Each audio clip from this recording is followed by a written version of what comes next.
this is a drawing, not everybody's cup of tea. There's something called Brimfield in Massachusetts. Brimfield is an antique fair that happens out in these fields in eastern Massachusetts,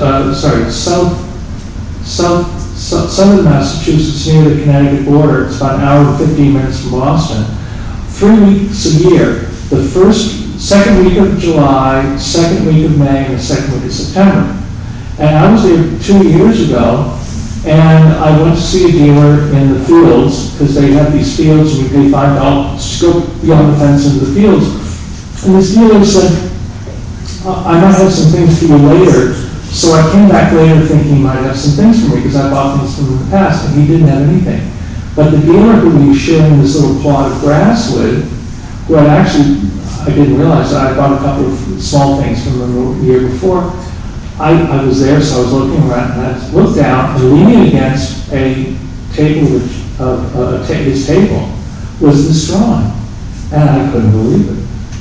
This is a drawing done of a Mr. W. Briggs, it's anonymous, in loving memory. He was the owner of a hardware store in Hartford, Connecticut, and he died in 1861. And it's a portrait of him in his coffin surrounded by all the things he sold in the store. It is a masterpiece of American folk art.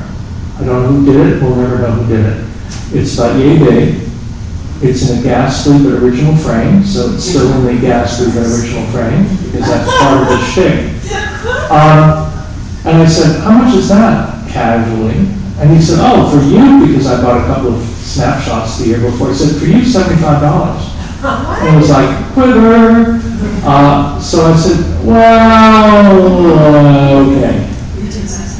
And, anyway, it's like, it's a masterpiece of American folk art. And these things come along very rarely. They're anonymous, so there's no name. You can't name drop, not Ms. Law or anything. But it's just, it's a masterpiece. Anybody who did that? Well, I actually did before I acquired this. What happened was that there were these auctions in London about 20 years ago, and there were these photographs that came up that were absolutely glorious. They looked like Morandis of still lifes of vegetables and fruits and stuff.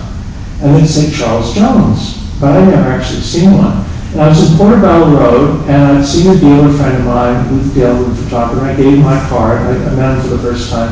A little while later, I went back to look at one of those photographs. He said, somebody wants to meet you. And I said, really? And I said, okay. And then the guy came over and said, yeah, it was this man named Sean Sexton. The reason he wanted to meet me, because he saw my business card, it was Robert Flynn Johnson. He figured I was another Irishman, which I am Irish-American.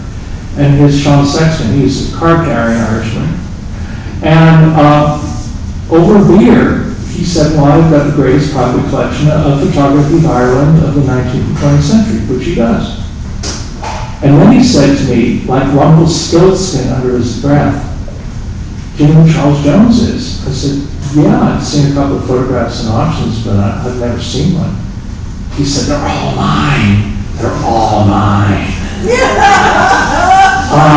Well, the world is his. Because what had happened was that Jones had a number of kids, but only one had kids, and the son had died, and a whole trunk of these vintage photographs, there's no known negatives.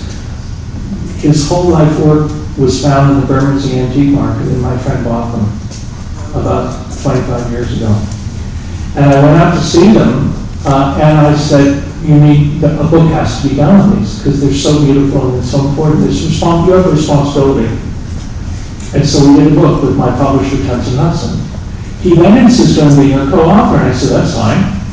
Why don't you write a little story about how you found me? He said, no, I don't want to write a word. I said, well, then you can't be a co-author. He said, no, I want to be a co-author. I said, you can't be a co-author. You can't be on the marquee if you're not in the movie, Sean, As I told you, he was a professional Irishman. Anyway, he was like, well, it's my football, and I'm going to take it, like Snoopy. Anyway, like Lucy. So he's the co-author of the book. He didn't write a goddamn thing. And then I got my friend Alice Wardis to write the preface for the book. So there's a book called Plant Kingdoms, the photography of Charles Jones. and they're beautiful. And I had a show at the Beyond Museum. He gave a number of beautiful Charles Jones to the museum. And here's the kicker. He was such a cheap bastard. He didn't want to pay me to write the introduction to his book. So he paid me in Charles Jones photographs. So I got approximately 20,000% more in photographs than I would have gotten in a check, including this one. Another artist that turned up in an unlikely place was a man named Wilson Bentley. Do you know Wilson Bentley? Well, I brought this group of Wilson Bentley photographs, and I called it my daughter, in Spokane, Washington. I said, there's this artist, there's this photographer named Wilson Bentley. I've got these amazing things. She said, oh, Snowflake Bentley, I know all about it. I said, what do you mean all? Dad, you don't know anything, do you? I said, no. I said, all right, can you tell me about Wilson Bentley, about Snowflake Bentley? She said, sure. You know what she explained? There's a 1999 children's book called Snowflake Bentley. It won the Caldecott Prize for the best children's book of the year. And there's a whole story about this man, a farmer in Jericho, Vermont, who was an amateur scientist who figured out a way to take micro photographs in the freezing cold of individual snowflakes. And he's now famous today. And he took these individual photographs, as you can see here, of snowflakes. During his lifetime, he charged 5 cents a piece to sell them just mostly to scientists, not for any aesthetic reasons, but just for scientists. And he published a book just before he died called Snow Crystals, which, when he published it, he insisted the book be completely out of copyright on publication, so anybody could use anything he did in the book. And then he died a few months later in a snowstorm, which is what you'd expect. And I found a whole group of these snowflake photographs, God help me, at the Fairfax Avenue Flea Market in Los Angeles. This work of art is a work of art I desperately tried to buy for the Fine Arts Museums of San Francisco about 17 years ago. I tried to get a drawing by this artist a couple of years before, and I have to say, in defense of that, Harry Parker and Steve Nash was the chief curator and Harry Parker the director. They were mostly tremendously supportive of my acquisitions for the committee. They didn't bother me too much. But in this particular case, they said this artist was not important, he was a folk artist, he was no good, forget it. And so the first work of art I couldn't get through, and then when I tried to buy this one, they gave me the same bum's rush. They threw me under the bus. So the Achenbach to this day does not own the work by this artist. His name is Bill Traylor. Does anybody know Bill Traylor? Bill Traylor, in my opinion, is the greatest African-American artist of the 20th century. He's a revelation, he's amazing. What's even more interesting is Bill Traylor did not make his first works of art till he was age 85. Okay, so there's hope for a song. Bill Traylor was born a slave in the administration of James Buchanan before Lincoln. Okay? He was emancipated by Lincoln after the war. His name Traylor is the name of his master. Again, he was born in 1854. He survived two of his wives died, his children moved off, and he came to Montgomery, Alabama in 1939 and made his first works in 1939, having been born in 1854. Over 2 years, from 1939 to 1940, he made about 1,000 drawings on shirt cardboard and things, and sold them for 25 cents in the streets of Montgomery, Alabama. And in a way, he had the greatest line, the greatest statement about collecting I've ever heard. He said, in reference to people buying his art, he said, some people buy some and they don't even need them. Which is what art's all about. It's about falling in love with something you don't have to have, but you must have, if you can afford it. Anyway, when he died in 1947, after World War II, his whole legacy was saved by a young white man, a WPA artist named Charles Shannon, who became friends with him and realized he was a genius. Nobody else saw he was a genius, but he did. And he saved his works for decades until people finally understood. Now his works sell for between $50,000 and $1 million apiece.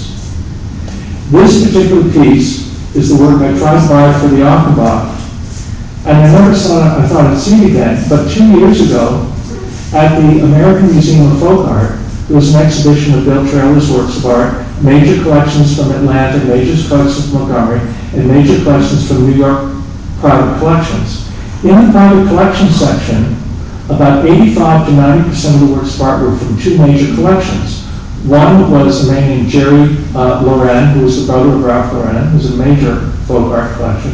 The second one is a man named Louis Dreyfus, who's the father of Julia Louis-Dreyfus, who's this wonderful philanthropist and a major collector of art who absolutely adores Traylor. But there were a few works by other collectors, including the woman, Louise Ross, who I tried to buy this actual drawing from 14, 15 years earlier, and it was still in her private collection. And I called her up and I said, I see you had the work in the show, would you be willing to sell it? She said, well, I've got a couple of other Traylors. I said, no, the only one I want is that one. It's like a bucket list thing for me. It was like, I want that one. And she thought about it for 2 days, and she called me up, it's going to be more expensive. I said, I certainly know. She named her price, I named her price, we worked it out, and I got it. It's amazing. One of the things that's so great about Traylor is most so-called outsider artists or folk artists, they usually do autography, they fill the whole thing up, with their imagination. Here he reduces the things down like, he's like a southern Brancusi. And what you see here is you have this block of black, the legs of an animal, and the legs of a human being with bent knees. And so you have the animal and the human above in this wonderful, sophisticated abstraction. I mean, go figure, how could this stuff come? And if you don't believe me, look up Bill Traylor on the internet, and you will be just blown away. He's just this amazing, amazing artist. Good, thank you. Here we have a work. I never minded the work being cut into with a razor blade, and this is actually by the crazy-ass mistress of Pablo Picasso. This is Dora Maar. The famous weeping woman painting in the Tate. And she was the one that was around when Picasso was painting Guernica and stuff like that. Picasso, you see, he was still married to Olga, which he hated. And then he had Marie-Therese, the big blonde, who was really sweet and loving, but she didn't, the light was on, but nobody was home. And then you have this Dora Maar, who was this unbelievably smart, but slightly unhinged, but very intelligent artist and photographer and painter. And so he had kind of the best of both worlds with these two women. He had Marie-Therese, who was, the kind of Baywatch babe, and then he had this woman here, who was the more intellectual. And this is actually a self-portrait that Dora Maar did about the time that she was living with Picasso. And she was a little bit unhinged. And she cut her self-portrait in two of the razor blades. And then later, she took the two halves of the paper and flipped them over and did two not very good pen and ink still lifes and signed those on the back. And when she died in the late 1990s, these came up in her estate sale, and somebody was smart enough to keep them together. And I eventually bought them. And one of the things is that they were cut so cleanly that those two halves could be, a conservator could very easily put them together and he wouldn't know it was cut. But of course, that would be not such a good story, right? So I carefully framed them a quarter of an inch apart. It's a beautiful moving drawing, and I adore it. It just so happens that it did not come framed. I actually just happened that the frame was perfect for it. Perfect fit in. This is a photograph that is probably by my favorite 20th century photographer. This is by Ian Arbus. There are lots of great photographers of the 20th century. People like Irving Penn and Richard Avedon that were working at the same time in New York.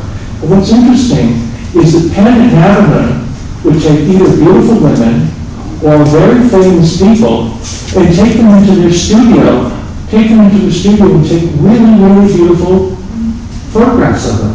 Not just good photographs, but terrific photographs. I'm not knocking the town where we were 10 or happening. Dan Arbus went into Central Park and took equal photographs of people sitting on park benches. Unbelievable. And one of the things that's interesting about Arbus is she's very different than another great photographer, Cartier-Bresson. Henri Cartier-Bresson would very often, most of his photographs are of people in places that are they don't know they're being taken. They don't know the photographs being taken. All, except for a few early photographs, all of Arbus' photographs, the person is engaged with Arbus. Arbus has a tacit agreement to collaborate with the sitter for the photographs. She doesn't take photographs of people jumping over puddles that they don't know they're being taken of, like Cartier-Bresson. Beautiful photograph. Arbus confronts with her camera. The person agrees in a sense to be photographed. And here we have this little girl that is staring mano a mano, even though she's only about 8 years old, at Arbus with her brother in the foreground and stuff. And it's just a magical photograph. It was the Arbus photograph I wanted. I didn't want one of the famous freaks and all of those things. I wanted this photograph. And eventually I was able to get it. Lucian Freud. I owned Lucian Freud before I met Lucian Freud. And I was asked when I was in London once to have lunch with Lucian Freud through his dealer. I did not know I was auditioning for Lucian Freud. Lucian Freud, my friend had read the dealer had read some of the things I'd written, and he thought I would be good to write a book on Lucian Freud, but he wanted to make sure whether Lucian and I would get along together. So unbeknownst to me, I was auditioning at that lunch, and I passed the test. And eventually I became good friends with Lucian Freud and did write a book with him, with a man named, co-authored with Nicholas Penny, who is the director of the National Gallery of London now. And Lucy and I became friends, and I'm very, it's one of my great memories of the interaction with an absolute dead-bang genius, going to his studio and stuff like that. One of the things about this particular work of art, this is a work that my parents owned. The dealer, James Kirkman, was a great friend of my parents, especially like my mother, and he said, I've got a really beautiful drawing I want to offer your parents. And I said, fine. And he said, fine, they're going to be in London, we'll go and see it. And he said, well, it's going to be about $9,500 or $9,000. And I thought, oh shit.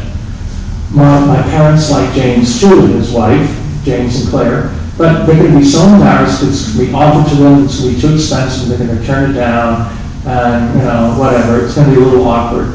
So that particular evening, we went over for a drink, and we sat down, and James took out the drawing, and my parents bought it in like 60 seconds. They just said, no, we'll get it. I was so surprised, and I'm happy to say that they left it to me, and it's in my collection now. It's a portrait of Lucian Freud's mother, and he had a very contentious relationship with his mom. If you go on the internet and hit Lucian Freud, I think it's called A Painter's Progress or something like that. There's a long, like hour-long thing about Lucian Freud. It's really, really interesting. So go to Lucian Freud video on the internet and you'll see an amazing story about Lucian Freud. Most done after he passed away. He died about 2 years ago in his late 80s. But Lucian is a great, great artist. I might add that I bought a Lucian Freud for the Achenbach, a beautiful portrait of his mother too for the Achenbach. So the museum has it. The museum had their drawing long before my parents bought theirs. And here's a classic example. When I actually bought that Lucian Freud for the museum, it was like $1,500. And now, when it went to this big show, the Museum of Art recently, I think they insured for $450,000.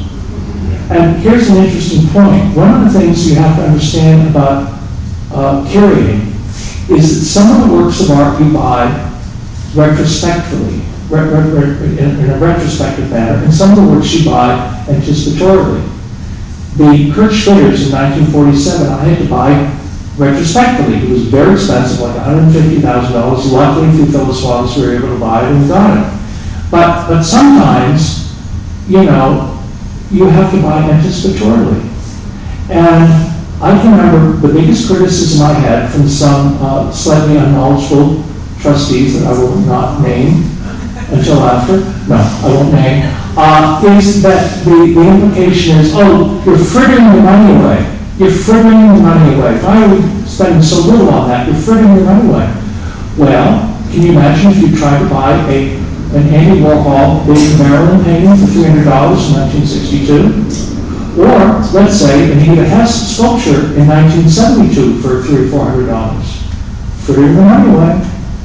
And, you know, or frittering the money away to buy a big Ed Boucher oil painting in 1965 for $500.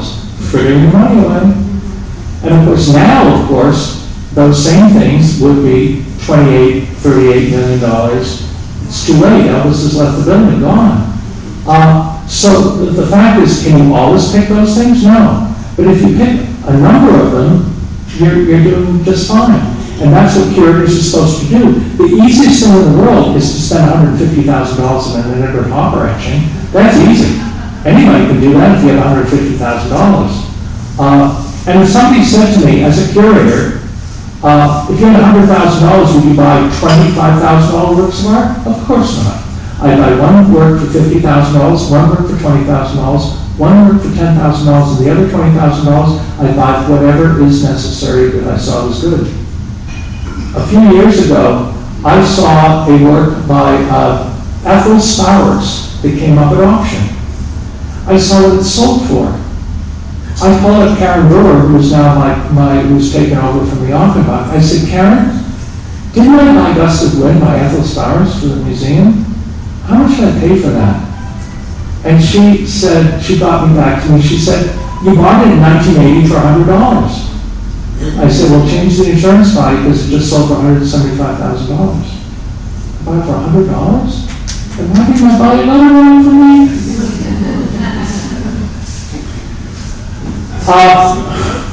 The first time I ever saw this photograph was in a postcard at the Imperial War Museum in London. Fabulous museum. If you've never, next time you go to London, go to the Imperial War Museum. I'd never been there before. My son, who's a combat helicopter pilot in the Army, in the Rangers, he said, I want to go to the Imperial War Museum. I said, why do you want to go there? He said, I want to go there. So I went there, and of course he was right and I was wrong. It was terrific. It's right near Waterloo. It's in the old insane asylum of Bethlehem Hospital. Beautiful building. And they have this postcard, and it's obviously it's Churchill in his pinstripe suit with a cigar and his derby hat and a machine gun. And you know, it's wonderful. About 2 years ago, I found a vintage print of this, a vintage press photograph. And on the back it said that this actual photograph had been acquired by the Nazis, and they printed up thousands of copies, not original photograph copies, but printed on paper, and distributed over England, saying, your leader, Churchill, is a Chicago gangster that's bombing our cities and stuff like that. So this actual photograph was intended to be used by the Nazis to besmirch Winston Churchill. I was really happy to get that. Oh, you don't like heights either? Yeah, I don't like heights either, so I collect photographs of people doing stupid things at great heights. It's my therapy, I don't know. This is actually the Ferry Building. It's the 1930s. You think it's hard making a living today? Can you imagine doing that? This guy's doing that at the Ferry Building in the 1930s in San Francisco. I just can't, I mean, this is, when I talk about sociological, sometimes you see photographs like this and you just say, I gotta have it. This is the poignant side. Photography has this long history from its inception, the 1840s and stuff like that. And some of these photographs are extremely heartbreaking and beautiful. This is a daguerreotype from the 1850s of a little girl who's having to hold her dead sister. And we say, oh, that's sick, that's bizarre. Well, no, it wasn't. It was this little child had died. We had and she was only 25 days old and stuff. And if they didn't take a photograph, they'd have no memory of her in 5 or 10 years. And so they didn't do this out of some sort of macabreness. They did it out of desperation. the sadness and desperation. And these photographs are extremely poignant, and they're very real. And this is right at the inception of photography. And they're fascinating in their own way. A favorite photograph of mine, it's anonymous. If this photograph was by Cartier-Bresson, it would be one of his greatest photographs. It was by Versailles, it would be one of his greatest photographs, but it's anonymous. And some of you might know I've done these books on anonymous photography. I've done one book called Anonymous, and another book called Defacing the Lens that UC Press published a few years ago. And photography is a place where even a nincompoop can take a masterpiece. And you find these things occasionally. The camera allows greatness to occur, and sometimes you just don't have any name attached to it. And so photography, somebody once said, there are more photographs in the world than there are bricks.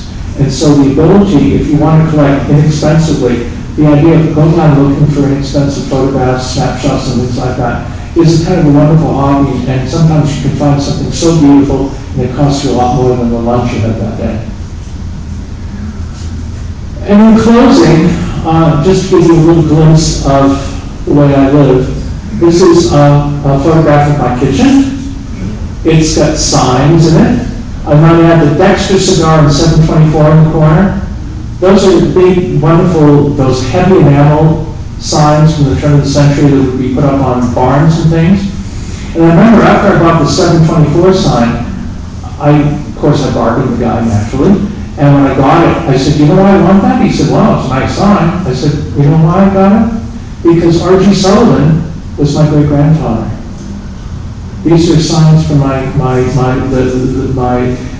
great-grandfather's, on my mother's side of the family, had this cigar company in Manchester, New Hampshire. And so those things are not only just interesting signs, but they're also part of my history.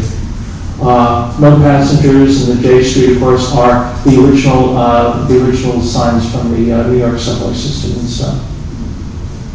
That's the corner of my dining room.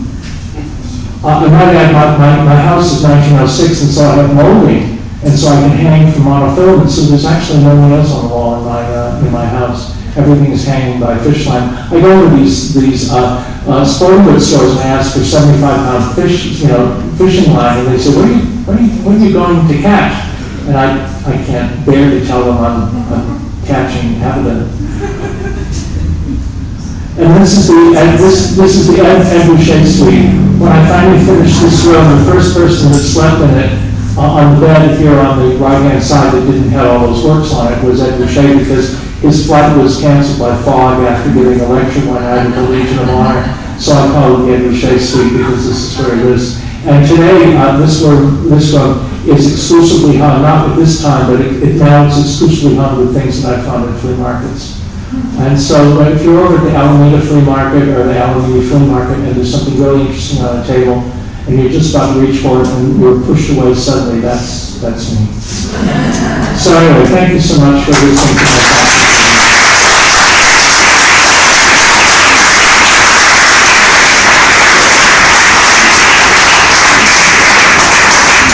Very briefly, if anybody has any questions, please, I'd be willing. Yes? Oh, yes.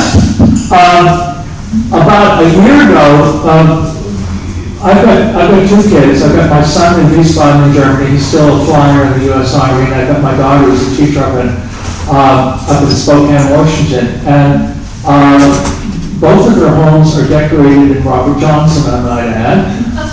But I don't, the things that they own, they have selected. I will not send them or give them anything they haven't pre-said, I like it, I want it. Because I don't want them to say, Jesus, Dad's coming, get that goddamn thing out of the basement and hang it until he leaves, So everything is stuff that they like. But they've also said to me very, very succinctly, they said, Dad, you've got too much stuff. And so last year, my friend Joe McDonald over at the Ice House, Gary, said, let's do a show. So I did a show called Catch and Release. And I had a show that works for sale, and a portion of the money came to the Petaluma Arts Center, and it was a big hit. So we're doing Catch and Release 2 this fall. I think in late November. So God knows what you see. They were pretty interesting things. They were beautiful American quilts, And there was serious art, but there was also $100 trillion bills from Zimbabwe too. So there were all sorts of things that could, yeah, I'm a bizarre collector, what can I say? So that's coming up too. But again, I just want to say I'm really, really happy with the response of my big art show here in Petaluma. I think they're doing a terrific job, and I look forward to working with them in the future. Yes. Any more questions? Yes, please. Okay, I have two questions. One is, do you rotate your works? I do. I'm working on a show right now called Contemplating Character, which is 150 works from my collection that's going to the University of Miami in October. And I've had to rehang my dining room, which is not easy because you can't just take one work down because they all fit together like a Rubik's Cube. So I have had to rehang my walls and stuff like that. So I do change the things from time to time. The great thing is because I don't have holes in the wall that I have to patch and spackle and all that, it's not quite as hard as other people might have it. Yes. Okay, here's a very small question. As to the Japanese cat made up of cats, Yes. what were those two yellow canisters in the middle? I think sake. Oh, that's so good. Yeah, I think sake. Speaking of sake, yes, any other questions? Yes, please. How interested are you in new artists? I constantly was interested in new artists. That was one of my professions. I remember when I was curator of the Achenbach, there was a artist day every month where any artist could bring their portfolios and show them to me. So the idea that only artists that were John Burgour or some fancy gallery in San Francisco could have access to a curator, I thought, no, you never can tell who could walk through the door, so I had that open door policy. In terms of my own collecting, there are works of art, for instance, the show that's coming up of called Contemplating Character, which are just portrait drawings and oil sketches from basically from David in the 18th century to Lucien Freud. There are a couple of young artists in my show, but by and large, my collecting is not of contemporary art. That was very much something that I did as part of my profession, but I'm not that big a collector of contemporary art myself. I just have to be honest about that. I appreciate it, and I go to see shows all the time, and I've got friends. And, but it mostly works of art by artists that are friends of mine. I mean, I just recently published, I'm in the process of publishing a book on an artist named Eric White. And in fact, Eric and his mother were here earlier this week, and Rizzoli is publishing this book on him. And he is a very interesting artist and very strange. And I said to Eric when I was doing this book, I said, I do not want to be paid in cash for this book. I will give you my art, you give me yours. So he's doing my portrait. He's doing my portrait, and I gave him my essay for the book. And it'll be interesting to see. In my house, if you go up the stairs, there's something called the Wall of Bob, which are portraits by artist friends of mine over the years that we have exchanged for my writing, and they do my portrait and stuff. And some of the portraits are not particularly complimentary, you see. So it's not like an ego thing. It's the idea of being close to artists. Someone once asked me, are you an artist? Do you paint or draw? And I said, no, I'm an artist of selection, not an artist of creation. You see, that's what I do.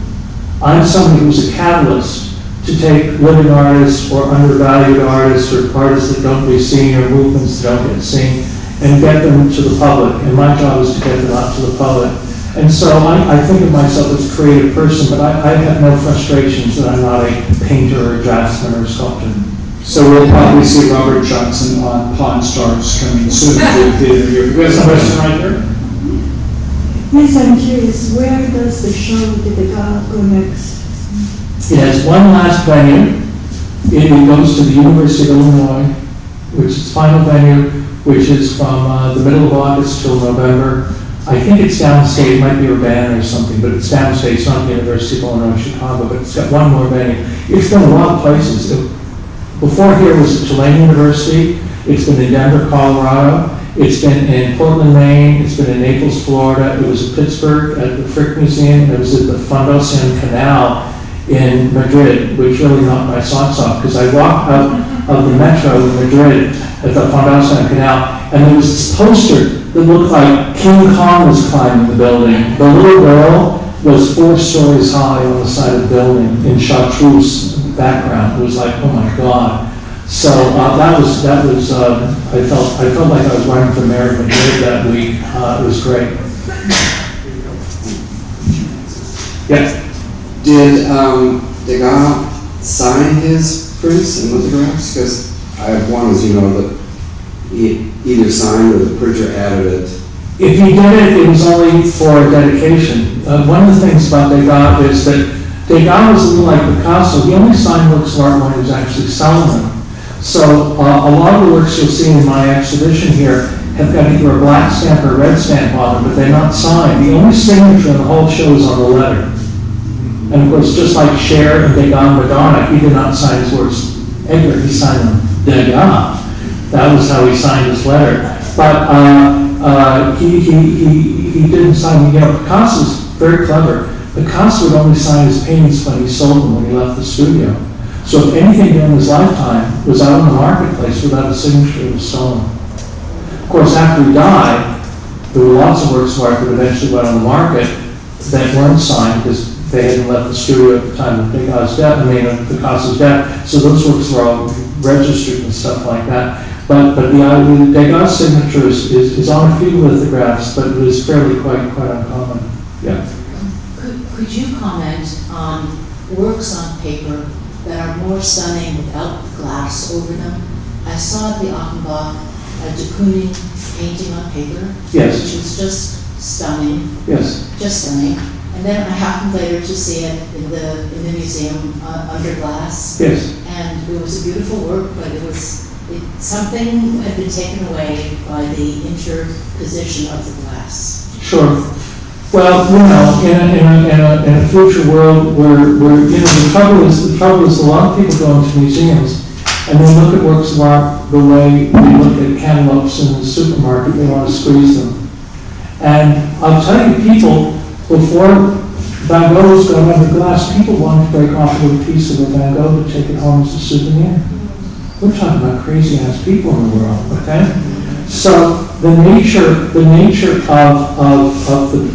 glass or protection or whatever like that is, one of the great things about sitting here tonight drinking a glass of wine in my exhibition is I'm not breaking any rules because I made the rules working with Val, and since everything is under glass, the sculpture and everything, that nothing can be hurt.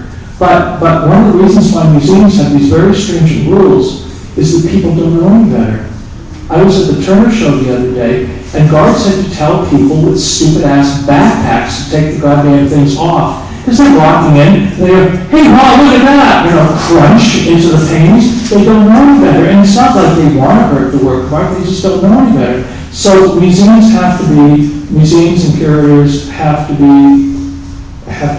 protect these things, that's all. They just have to protect these things.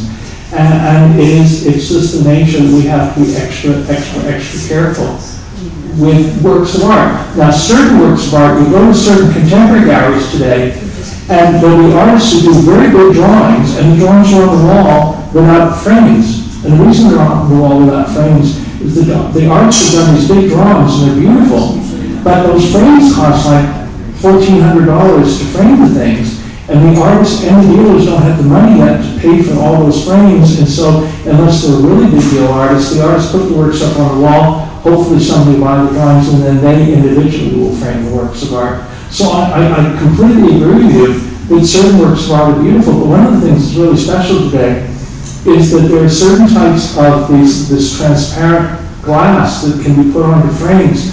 So you'll go to the National Gallery, the Metropolitan Museum, you'll look at Van Gogh painting, you look at these other paintings, and they look like they don't have anything on them, but they do. They have no reflection, and they're protected. I mean, there's this I can't remember what the name of it is, but there's this special type of material. I'm actually putting on some of my works for my exhibition in Florida. It's going to cost me a fortune. But these works of art the Van Goghs and the Gauguins look like they have nothing on them, and they are, but they're there. It's amazing. So, there's a reason why it has to be done that way. Thank you very much, Robert. Great job, everybody.